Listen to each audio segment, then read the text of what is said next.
네, 오늘 하나님께서 우리에게 주시는 말씀은 이사야 2장 1절부터 5절까지 말씀입니다. 이사야 2장 1절부터 5절까지 말씀 보겠습니다. 제가 읽습니다. 이것은 아모스의 아들 이사야가 유다와 예루살렘을 두고 계시로 받은 말씀이다. 마지막 때에 주님의 성전이 서 있는 산이 모든 산 가운데서 으뜸가는 산이 될 것이며 모든 언덕보다 높이 솟을 것이니 모든 민족이 물밀듯 그리로 모여들 것이다. 백성들이 오면서 이르기를 자 가자 우리 모두 주님의 산으로 올라가자. 야곱의 하나님이 계신 성전으로 어서 올라가자. 주님께서 우리에게 주님의 길을 가르치실 것이니 주님께서 가르치시는 길을 따르자 할 것이다. 율법이 시온에서 나오며 주님의 말씀이 예루살렘에서 나온다. 주님께서 민족들 사이에 분쟁을 판결하시고 뭇 백성 사이에 갈등을 해결하실 것이니 그들이 칼을 쳐서 보습을 만들고 창을 쳐서 낫을 만들 것이며 나라와 나라가 칼을 들고 서로를 치지 않을 것이며 다시는 군사훈련도 하지 않을 것이다. 오너라 야곱 족속아 주님의 빛 가운데서 걸어가자. 이는 하나님의 말씀입니다. 하나님 감사합니다. 네, 우리 같이 주위의 분들 좀 돌아보면서 또 어린이들도 있는데 같이 인사하고 말씀의 은혜 나누도록 하겠습니다. 하나님께서 원하시는 세상은 평화로운 세상입니다. 알겠습니다. 네, 평화로운 세상입니다. 주님의 평화가 여러분들과 함께하기를 주님의 이름으로 축원합니다. 네, 오늘은 뒤에 성찬식도 있고 그래서 짧게 말씀 전할 텐데요. 오늘은 대림절 첫째 주일입니다. 기본적으로 대림절은 교회력으로 한 해의 시작이고 그래서 지난주까지가 C해 한글로 다해였습니다. 가나다 할 때 다. 그리고 올해는 다시 가해 A해가 시작이 되고 4주간의 대림절이 지난 다음에 이제 성탄절을 차지하고 이런 순서로 해서 교회력으로는 오늘이 새해 첫날입니다. 이렇게 이해하시면 되겠고 두 가지로 대림절의 의미가 있는데 성탄절 준비하는 의미가 있습니다. 몸이나 마음이나 성탄절을 준비하고 또 제가 몇 번 말씀드리는데 성탄 트리 언제 할지 애매하잖아요. 딱 대림절 때 시작해서 성탄절 끝날 때 끝나는 거예요. 원래 그렇게 이해하시면 되겠고 그래서 오늘 끝나고 우리도 좀 준비를 할 텐데 어쨌든 그리고 이제 신앙적으로 중요한 의미는 주님이 오시는 주님을 소망하러 기다리는 이제 기본적으로 성탄절인 건 초림이라고 해서 예수님 첫 번째로 임마누엘로 우리에게 오신 그 아기 예수로 오신 거 기다리고 또 한편으로는 다시 오실 주님에 대해서 생각해보고 기다리는 어쨌든 이 우리에게 하나님이 직접 찾아오시는 그 일을 소망하고 기다리는 날이 바로 대림절입니다. 그런 계절입니다. 오늘 이사야 본문 짧게 보겠는데요. 말씀의 제목은 만나고 싶은 미래입니다.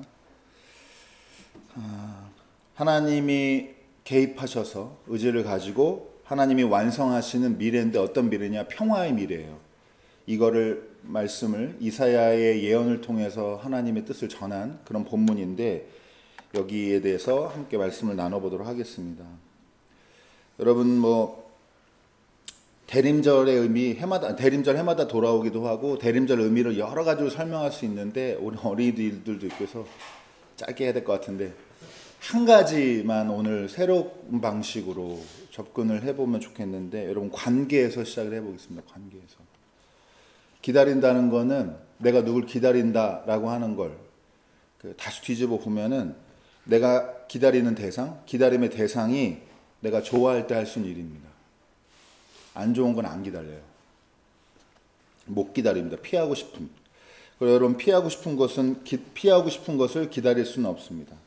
맞이하고 싶은 것을 기다리는 게 이 기다림의 핵심입니다. 관계적으로 볼 때는. 여러분 많은 사람이 알고 있겠고 우리 어린이들도 많이 알죠? 생텍쥐베리 알아요? 생텍쥐페리? 어느 나라 사람이에요? 페루 사람이에요? 생텍쥐페리 못 들어봤어요? 내 발음이 너무 한국스러워서 그런가? 네, 맞아요. 프랑스 사람이에요. 무슨 대표적인 작품이 뭐가 있어요? 네, 어린 왕자가 있어요. 어린 왕자의 여우가 어린 왕자한테 하는 그 대사 중에 아주 되게 유명한 대사가 하나 있는데, 여우한테 이렇게 얘기해요. 아니, 여우가 어린 왕자한테 이렇게 얘기하는데, 내가 오후 4시에 온다면 나는 3시부터 행복하기 시작할 거야. 이렇게. 여러분 뭐 마음이 촉촉해지시나요? 네. 내가 오후 4시에 온다면 뭘 설명하는 중에 하는 얘기거든요. 근데 그럼 난 3시부터 행복하게 될 거야. 이렇게 얘기하는 거예요. 여러분, 좋은 관계는 어떤 관계일까요? 제가 사실은 지난 올 한 해 동안에 여러 차례 이 말씀을 좀 일부러 반복해서 전하려고 했는데, 여러분, 좋은 관계는 가까운 관계가 아닙니다. 그럼 세상 모든 부부가 다 좋은 관계여야 되는데, 여러분, 가깝지만 안전하지 않은 관계가 어떻게 보면 가장 위험한 관계입니다. 가정폭력, 또 데이트폭력, 이런 것들 사회적으로 문제가 많이 되고 있는데, 이런 걸 가깝지만 제일 위험한 관계라고, 그 안에서 벌어지는 폭력이라고 볼 수가 있는데, 여러분도 다 어린이도 있어서 이거 그냥 못 알아들어도 넘어가요. 연인 때문에 다 힘들어 본 적이 있어요. 여기 계신 엄마 아빠들이. 아닌 것처럼 하지만, 연인 때문에 인생 어려워진 경험 다 한 번씩 그래도 있으시죠? 아니면 뭐 남편 때문에 부인 때문에 다 이해할 수 있어요. 그래서 좋은 관계가 아니었구나.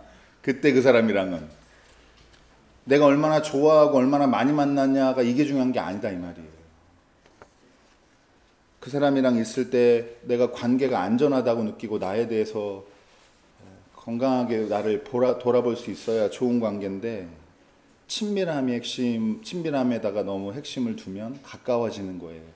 진짜 진정한 관계의 어떤 안전함을, 이상을 놓칠 수가 있다, 이런 말씀을 드리고 싶은 거고, 그래서 제가 종종 인용하는 히라노 게이치로라고 하는 일본 작가가 분인이란 개념을 만들고 그걸 소개를 했었는데, 여러분, 내가 누군가를 좋아한다는 건 뒤집어서 얘기하면 내가 그 사람이랑 함께 있을 때 내 모습이 좋다는 거예요.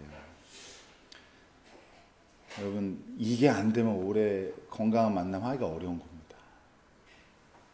그 사람이 내가 좋아 라긴 게 아니라 그 사람이랑 함께 있을 때의 내 모습, 그게 좋아야 그 사람이랑 관계도 좋고 지속할 수 있고 안전한 관계가 될 수 있다라고 하는 겁니다. 그래서 이 히라노는 원래는 타인을 경유해서 자기를 사랑하는 이 방법에 대해서 제안을 하는 거예요.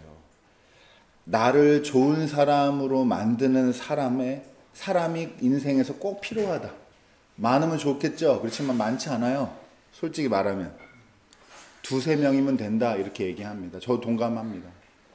인생에서 누굴 만났는데 그 사람이랑 있으면 내가 그 사람이 있을 때 내 모습이 내가 너무 좋아. 그런 사람이 인생에서 곳곳에 2-3사람만 있으면 인생 버텨낼 수 있다, 이런 얘기 합니다. 여러분, 이런 관점에서 오늘 주제 질문은 이거예요. 그리스도인으로서 우리는 다 종말의 때를 믿고 기다리는데, 여러분, 우리가 소망하고 기다리는 미래는 여러분 만나고 싶은 미래인가 하는 겁니다.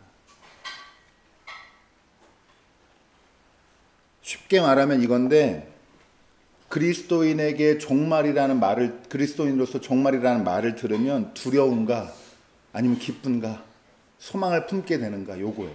여러분, 어느 쪽이세요? 뭐 붉은 용, 뭐 막 천년 뭐 환란 막 이런 거 이거 계시록에도 보고 그래가지고, 여러분, 정답이 이겁니다. 여러분, 우리가 기다리는 종말의 때, 마지막 날은 여러분 기쁨의 날입니다. 모든 것이 제자리를 찾고 하나님의 통치가 완전했던 에덴 동산과 같은 그 처음이 복원된 그 마지막 날, 이게 우리가 기다리는 종말입니다. 그래서 여러분, 소망을 품고 살아야 돼요. 기독교인들 여러분, 정말 어렵게 신앙시켰습니다. 이 성경 쓰여지고 이럴 시대, 신약 시대 이럴 때. 근데 그 사람들한테 다시 오실 주님을 믿는다는 게 무슨 말이냐? 여러분 이걸 이렇게 이해를 하셔야 되는 거예요. 여러분 지옥 같단 말이에요. 숨어서 예배드리고 잡혀가고, 근데 다시 오실 주님이 오시면 싹 잡아 죽인다 이가 아니라 너 왜 이따위로밖에 못했어? 열심히 못했어? 너 한 번 배신했었지? 일로 와.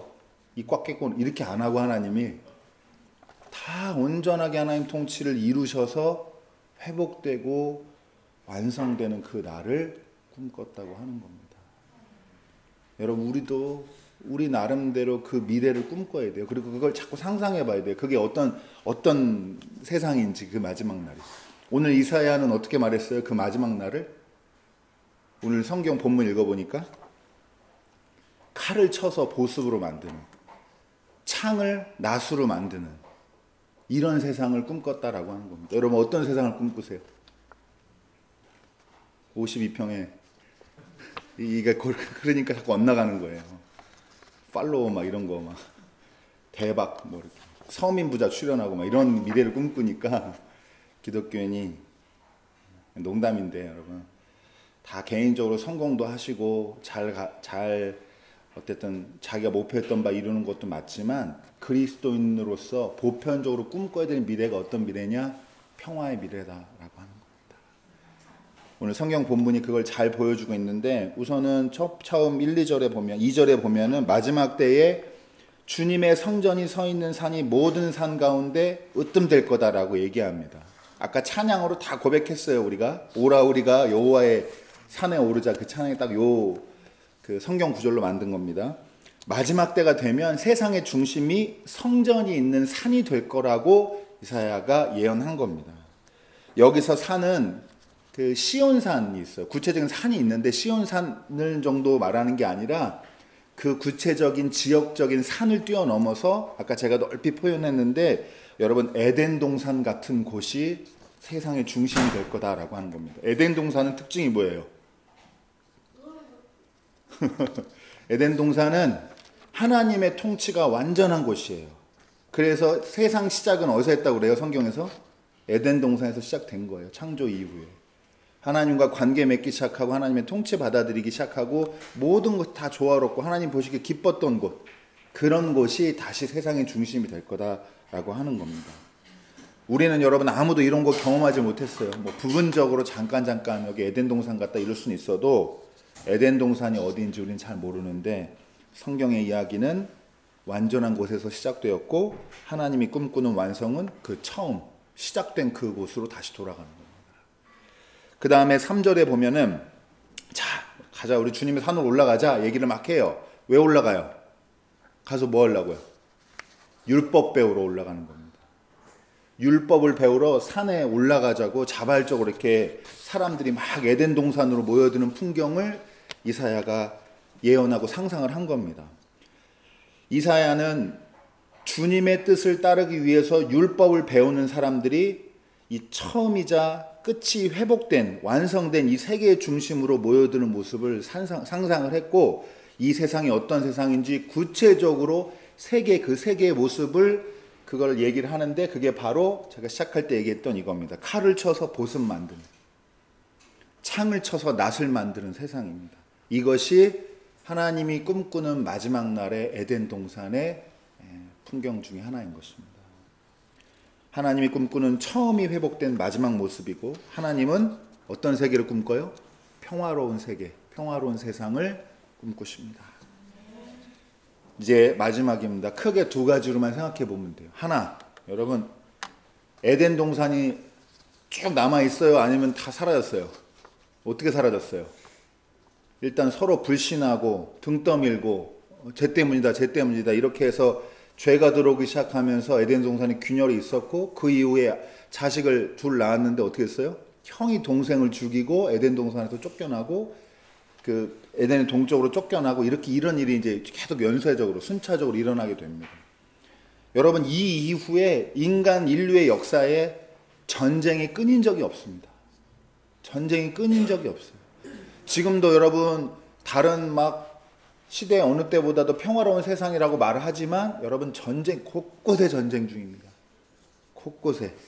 우리가 가끔 기도할 때도 말씀드리지만 우리가 지금 대한민국이 전쟁 겪지 않는 상황이 좀 되니까 마치 되게 평화로운 세상에 사는 것 같지만 여러분 아무것도 전쟁 나면 일상이 없어지고 진짜 끔찍한 세상이 되는 겁니다. 이게 한 번도 끊긴 적이 없다. 인류 역사에. 그래서 여러분 이렇게 평화가 없는 세상에 평화를 꿈꾸는 사람이어야 되는데 제가 오늘 복잡하게 말고 한 가지만 딱 말씀드릴게요. 가끔 그리스도인 중에 북한과 우리가 대치하고 있으니까 우리나라도 핵 보유해야 된다 이런 사람도 있어요.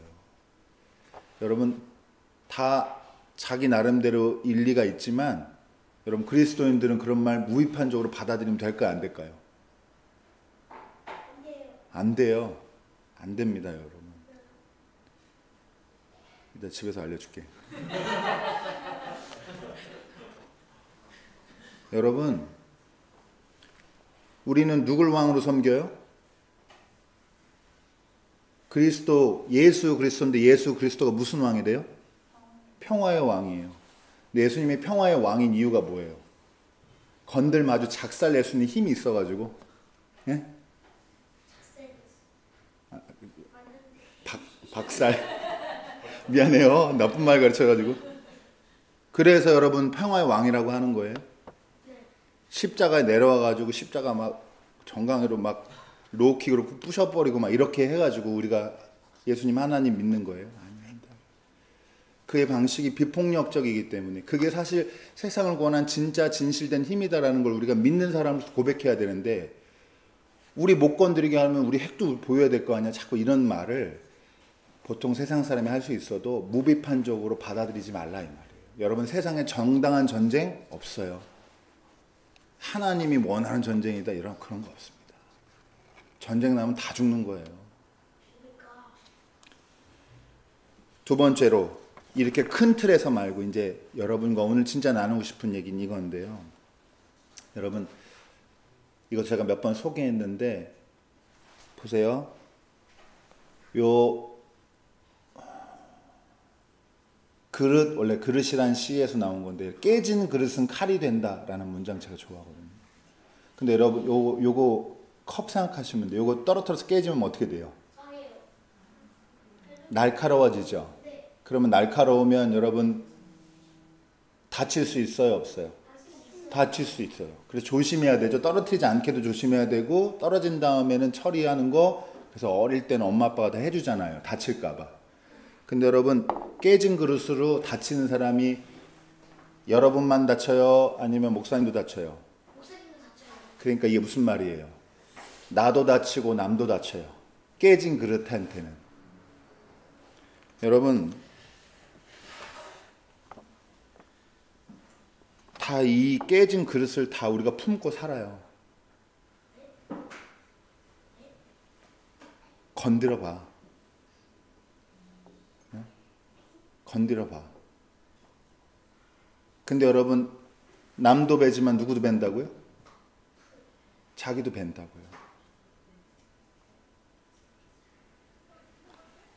하나님이 꿈꾸는 미래가 어떤 미래냐? 이 깨진 그릇 없어지는 세상입니다.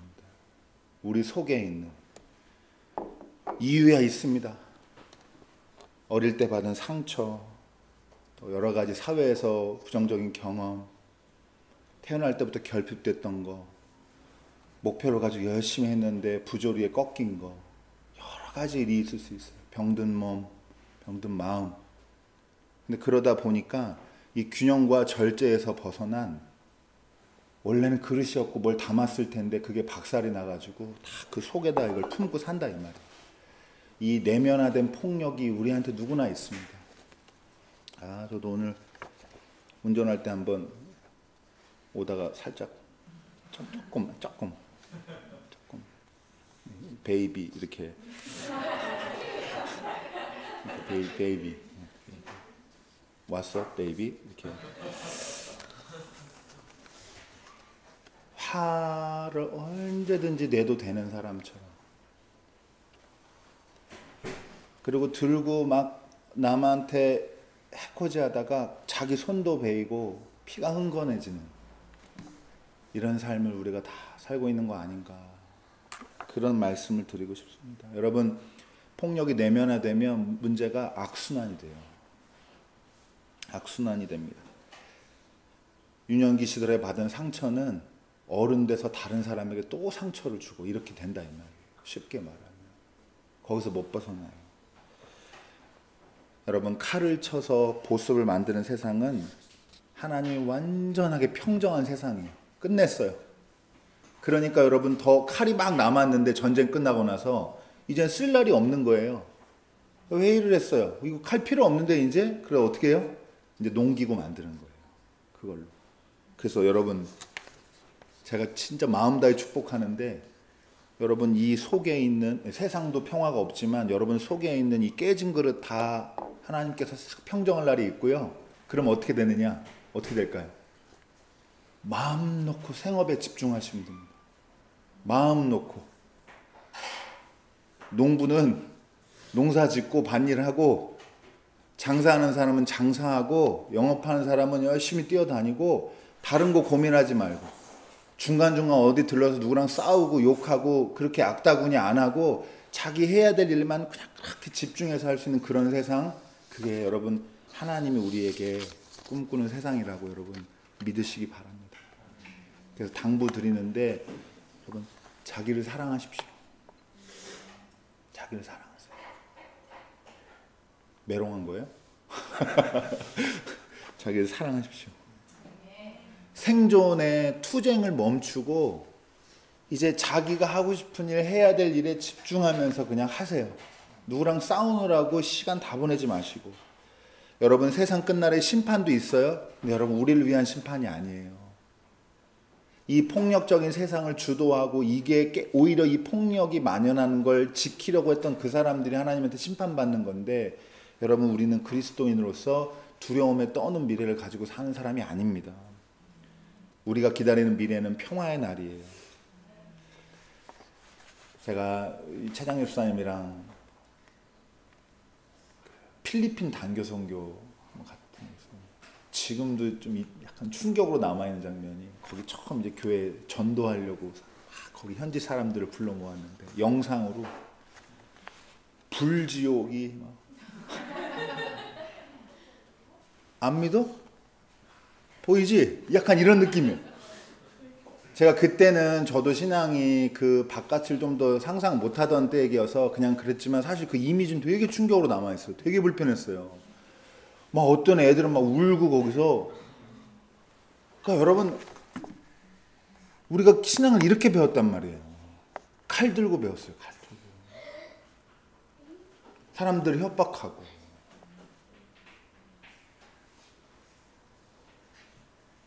그러니까 여러분, 우리가 기다릴 미래도 폭력적으로 우리가 이 강한 인상으로 자꾸 남아있단 말이에요. 하나님 경외할 수 있어요. 경외라는 말에는 하나님에 대한 두려움도 공경심도 들어갑니다. 근데 여러분, 하나님 어떤 분이에요? 여러분 사랑하시는 분이다 이 말이에요. 그래서 굳이 담을 넘어서, 담을 허물어서 이 땅에 오시고, 그리고 십자가에 달리시고 세상을 이렇게 하나님 원하는 모습으로 만들려고 지금도 성실하게 일하시는 분이 하나님이다, 그런 겁니다. 그래서 여러분, 뭘 버리라고요? 마음에 깨진 그릇을 여러분 다 치우시는 대림절 되셨으면 좋겠습니다. 마음속에 품은 미움, 원망, 자기 방어적인 태도, 누구한테라도 한번 쏟아내고 싶은 막 샌드백 사달라고 하는 그 어떤 어린이의 그런 마음처럼, 그런 마음처럼 누가 있어요, 그런 사람이. 실컷 때려보고 싶다 뭐 이런. 근데 여러분, 어릴 때 괜찮지만 저희 집사님들, 권사님들 커서 그러면 안 돼요. 악다구니 하는 사람 되지 마시고 평화의 사람, 우리가 만나고 싶은 미래가 정말 평화로운 날이란 걸 정말 믿는 사람처럼 오늘을 사시기 바랍니다. 그리고 축복합니다. 여러분, 하나님 만날수록 자기가 더 좋아져야 돼요. 나와 관계하는 사람은 나 때문에 나랑 있을 때 자기를 더 좋아하게 돼야 돼요. 이게 여러분 우리 방향입니다. 여러분, 다시 오실 주님, 또 오신 주님, 여기에 대한 소망으로, 기쁜 마음으로 충만한 풍성한 대림절 되시기를 주님의 이름으로 축원합니다.